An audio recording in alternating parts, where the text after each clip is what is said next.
ഇന്നത്തെ 5 പുതിയ general knowledge ചോദ്യങ്ങൾ എത്ര എണ്ണം ശരിയാക്കുമെന്ന് നോക്കാം അല്ലേ? ഇന്ത്യയിലെ ഏറ്റവും ഉയരം കൂടിയ കൊടുമുടി ഏതാണ്? ഉത്തരം കാഞ്ചൻജംഗ. വെളുത്ത സ്വർണം എന്നറിയപ്പെടുന്ന കൃഷിവിള ഏതാണ്? ഉത്തരം പരുത്തി. ഇന്ത്യയുടെ ദേശീയ ജലപുഷ്പം ഏതാണ്? ഉത്തരം താമര. കേരളത്തിലെ ആദ്യ സമ്പൂർണ്ണ സാക്ഷര ജില്ല ഏതാണ്? ഉത്തരം Ernakulam. Grand old man of India എന്നറിയപ്പെടുന്നത് ആര്?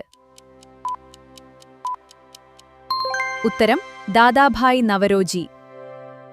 ഗ്രാൻഡിൽ എത്ര ഉത്തരം ശരിയായി? കമന്റിൽ എഴുതൂ. കൂടുതൽ GK വീഡിയോകൾക്കായി GK മലയാളം വോയിസ് സബ്സ്ക്രൈബ് ചെയ്യൂ.